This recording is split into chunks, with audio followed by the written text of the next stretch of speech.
할렐루야. 오늘 같이 읽을 말씀은 시편 1편 1절에서 6절까지 말씀입니다. 제가 읽어 드리도록 하겠습니다. 복 있는 사람은 악인들의 꾀를 따르지 아니하며 죄인들의 길에 서지 아니하며 오만한 자들의 자리에 앉지 아니하고 오직 여호와의 율법을 즐거워하여 그의 율법을 주야로 묵상하는도다. 그는 시냇가에 심은 나무가 철을 따라 열매를 맺으며 그 잎새가 마르지 아니한 같으니 그가 하는 모든 일이 다 형통하리로다. 악인들은 그렇지 않으며 오직 바람에 나는 겨와 같도다. 그러므로 악인들은 심판을 견디지 못하며 죄인들이 의인들의 모임에 들지 못하리로다. 무릇 의인들의 길은 여호와께서 인정하시나 악인들의 길은 망하리로다. 아멘. 오늘 복 있는 사람은 어떤 사람이냐라는 주제로 같이 이제 말씀을 나누기 원합니다. 우리가 모태 신앙이면 복이 있는 사람일까요? 또한 믿음이 좋은 사람일까요? 제가 믿음이 좋은 것에 대해서 어떻게 생각했냐면 내가 필요한 곳에서 쓰임 받으면 그것이 또한 내가 믿음 좋은 표적이 아닐까 이렇게 생각해 보게 되었습니다. 그래서 제가 중고등부 시절에는 이제 드럼이나 또한 기타나 봉사 활동을 열심히 하였습니다. 그래서 내가 필요한 곳에서 쓰임 받으면 이것이 믿음이 좋은 것이 있고 또 그것이 하나님이 내게 주신 은혜가 아닐까라고 생각하였습니다. 그러나 그것은 어떻게 보면 나의 열심이었던 것 같습니다. 왜냐하면 이제 지치기 시작하고 그러면서 어느 순간이 되니 종교도 포기하면 그 안에 정말 자유의 길이 있을 것 같다는 생각이 들기도 했기 때문입니다. 그러나 우리가 살아계신 주님을 진짜 인격적으로 만났을 때 진정한 세상에서 누릴 수 없는 진정한 어머니가 주시는 그런 평안을 누리게 됩니다. 복 있는 사람은 단순히 종교 생활을 말하는 것이 아니라 교회만 다니는 사람이 아니라 지금도 우리와 함께 계시는 예수님을 진짜로 믿고 그분과 동행하는 삶을 살아야 하는 것을 말하는 것입니다. 오늘 이 말씀을 통해서 우리가 어떻게 정말 복 있는 사람, 주님과 동행하는 삶을 살 수 있을지 오늘 말씀을 통해서 알아가기 원합니다. 우리 하나님과 친밀한 교제를 누리는 자가 정말 복된 사람입니다. 우리가 시편 1편 2절에 보면 이렇게 적혀 있습니다. 오직 여호와의 율법을 즐거워하여 그 율법을 주야로 묵상하는도다. 아멘. 시편에 등장하는 수많은 하나님의 사람들은 단순히 이론적으로만 하나님을 믿는 사람들이 아니었습니다. 그들에게 하나님은 대화가 가능하고 직접 만날 수가 있고 또한 자신의 모든 마음을 쏟아 놓을 수 있는 그런 살아계신 하나님이셨습니다. 우리의 믿음의 기준은 그러나 어떻습니까? 제가 아까 말한 것처럼 우리는 드럼을 또 치고 또한 기타를 치고 이렇게 교회 생활을 열심히 하면 믿음이 좋은 것으로 내가 이 필요한 곳에서 열심히 그 쓰임 받을 수 있는 곳에서 쓰임 받고 있다면 믿음이 좋은 것으로 생각합니다. 그러나 집에 오면 어떻습니까? 자녀는 부모에게 짜증내고 또한 서로가 서로에게 그렇게 언제 믿음이 있었냐는 듯이 그렇게 짜증내는 모습들을 보게 됩니다. 즉 내 정욕대로 사는 모습들을 많이 보게 됩니다. 그러니까 예배는 예배일 뿐이고 삶은 내 정욕대로 믿음과 그러니 삶에 대해서 거리감을 느끼게 됩니다. 제가 믿음이 진짜로 생기기 시작한 것은 하나님과 인격적인 만남이 있었습니다. 그런 깊은 단계가 있었다는 것입니다. 하나님과 친밀한 관계 가운데 그 교제의 시간을 가지게 되었는데 그때는 이제 말씀을 가지고 큐티를 하였습니다. 근데 우리가 큐티를 하면 그 말씀을 읽고 하나님이 나에게 이런 걸 원하실 거야 라는 나의 입장에서 생각을 합니다. 쉽게 말해서 이 말씀을 읽었더니 어떤 결단을 서게 되냐면 그래 내가 직장 다닌다고 성경 말씀을 잘 못 읽게 되었는데 이제 매일 내가 성경 읽기를 해야 되겠다 이렇게 나의 입장에서 생각하게 됩니다.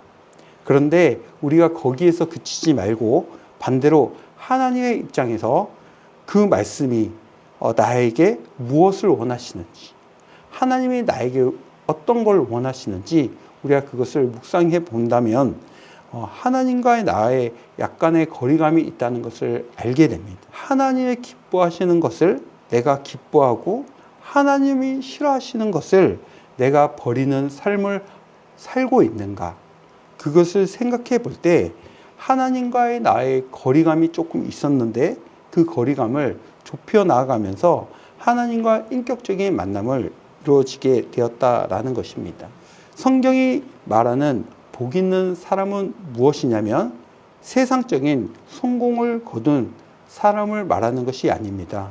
하나님을 인격적으로 알고 그분과 친밀하게 대화하며 동행하는 사람을 의미합니다. 우리 안에 오신 성령님을 통해서 하나님과 깊은 교제를 나누는 것이야말로 우리가 누릴 수 있는 가장 근본적이고 위대한 복입니다. 그렇다면 복 있는 사람은 삶의 방향과 가치관에 변화가 있는 사람입니다. 우리 시편 1편은 악인의 꾀를 따르지 않고 하나님의 말씀을 즐거워하는 자가 복을 받을 것이라고 말하는 것이 사실 아닙니다. 시편 1편 전체가 주는 복은 이미 복을 받은 사람들의 특징에 대해서 그 특징들이 어떠한지를 잘 설명해 주고 있습니다. 그것은 시편 1편 1절에서 2절에 적혀 있습니다. 제가 읽어 드리겠습니다. 복 있는 사람은 악인들의 꾀를 따르지 아니하며 죄인들의 길에 서지 아니하며 오만한 자들의 자리에 앉지 아니하고 오직 여호와의 율법을 즐거워하여 그의 율법을 주야로 묵상하는 도다. 아멘. 하나님의 복을 임한 사람은 더 이상 죄인의 길이나 오만한 자들의 자리에 머무는 것에 대해서 불편해집니다. 오히려 하나님의 말씀을 주야로 묵상하는 일을 진심으로 즐거워하게 됩니다. 제가 상담을 2개를 받게 되었는데 주식 상담을 요청하시는 분과 또한 저소득층 신청을 상담 요청이 있었습니다. 그 주식을 상담 요청했던 분이 저에게 와서 이런 이야기를 하였습니다. 요즘에 목사님 주식이 대세입니다. 주식을 안 하면 바보입니다. 그리고 또한 주식이 죄입니까? 라고 하면서 자신은 돈보다 하나님을 분명히 더욱더 사랑하고 있다라고 이야기하는 것이었습니다. 그리고 자신은 돈을 벌어서 헌금을 많이 할 것이라고 이야기하는 것을 들었습니다. 그러던 중에 이제 주일을 맞이하여서 이제 예배를 이제 드리게 되었습니다. 그런데 이제 예배를 드리면 이제 성도분들을 보면서 이런 기도를 보통 목회자들이 합니다. 오늘 예배 가운데도 하나님의 말씀이 잘 전달되어서 또 그 말씀으로 정말 내 영이 깨우쳐지고 또 하나님의 말씀으로 살아갈 수 있는 모든 하나님의 아들, 딸들 될 수 있도록 주님 함께 해달라고 기도하게 됩니다. 그러던 중에 자꾸 그 주식 상담하셨던 분이 눈이 가게 되는 것이었습니다. 그런데 사람이란 것이 보지 말아야지 라고 생각하는 순간 더욱더 집중되는 것 아니겠습니까?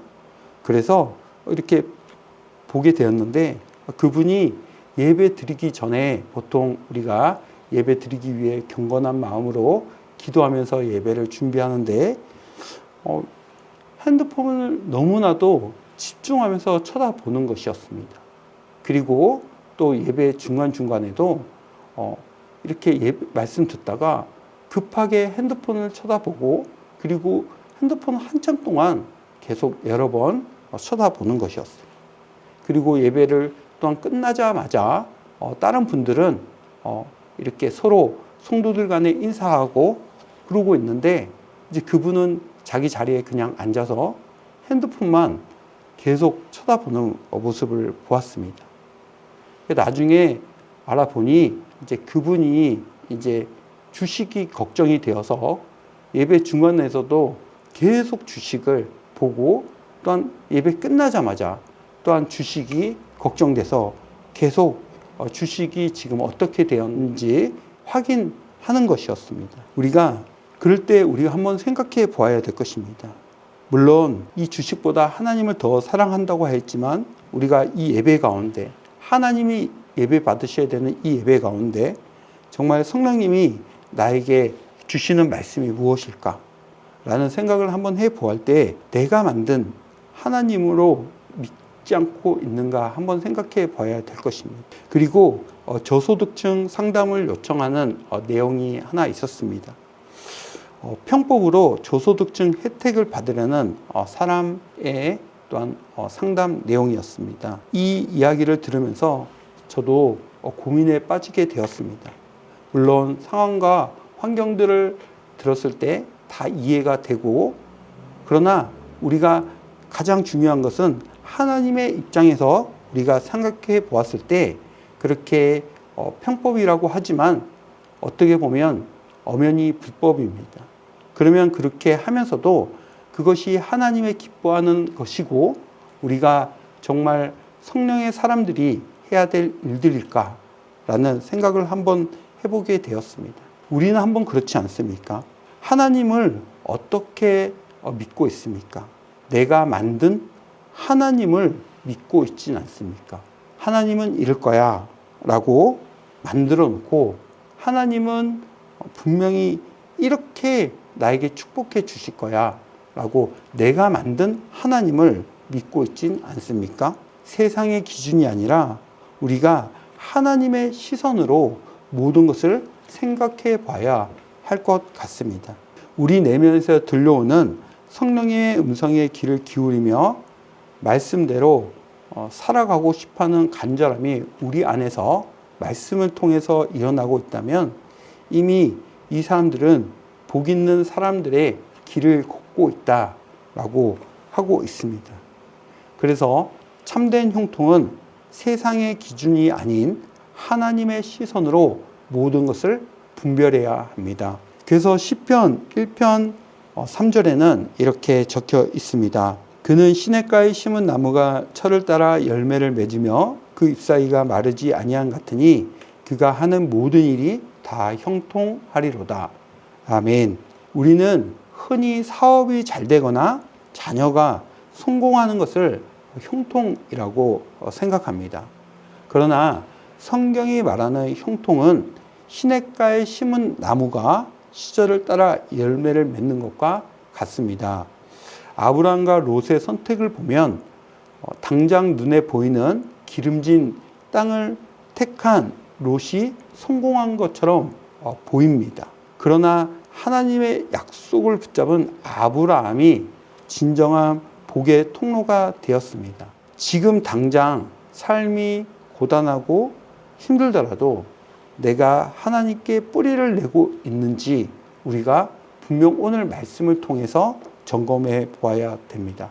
우리가 하나님이 인정하는 길에 서 있다면 어떤 시련 속에서 조금 손해보는 것 같다고 할지라도 결코 마르지 않는 생명력을 공급받으며 결국 승리하게 될 것입니다. 우리가 그러므로 영적 위기 앞에서 즉각적인 회개와 삶의 결단이 필요합니다. 국가적인 위기나 또한 개인적인 고난이 여러분 찾아왔다면 우리는 이것을 영적인 사인으로 받아들여야 합니다. 소돔과 고모라에 의인 10명이 없어서 심판을 면치 못했던 것처럼 오늘 이 땅의 평화와 안전은 우리 그리스도인들이 얼마나 정직하고 거룩하게 살아갔느냐에 달려 있습니다. 그래서 고린도전서 2장 12절에는 이렇게 적혀 있습니다. 우리가 세상의 영을 받지 아니하고 오직 하나님으로부터 온 영을 받았으니 이는 우리로 하여금 하나님께서 우리에게 은혜로 주신 것들을 알게 하려 하심이라. 아멘. 하나님의 사람이라면 세상의 평법을 따라가는 죄를 끊어내는 구체적인 실천이 필요합니다. 세상의 유혹 앞에서 당당하게 하나님을 선택하는 한 사람이 의인이 있을 때 하나님은 그를 보고 이 땅의 은혜를 베풀어 주십니다. 오늘 말씀을 정리합니다. 시편 1편 6절에는 이런 말씀이 있으면서 끝을 맺습니다. 제가 읽어 드리겠습니다. 무릇 의인들의 길은 여호와께서 인정하시나 악인들의 길은 망하리로다. 아멘. 여러분의 마음속에는 지금 어떤 소망이 흐르고 있습니까? 하나님의 말씀이 부담이 아니라 기쁨으로 다가오고 죄의 길에서 돌이키고자 하는 마음이 내 안에서 일어난다면 그것이 바로 여러분 안에 복이 시작되었다는 증거입니다. 세상이 말하는 일시적인 성공의 마음을 빼앗기지 말고 오직 여호와께서 인정하시는 의인의 길을 꿋꿋이 걸어가는 한 주간이 되길 소망합니다. 이번 한 주간은 내 안에 계신 성령님께 묻고 대화하며 삶의 아주 작은 부분부터 정직하게 사십시오.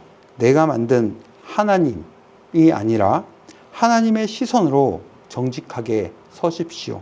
거룩하게 변화시켜 나아가는 복된 주인공이 되는 한 주간이 되길 소망합니다.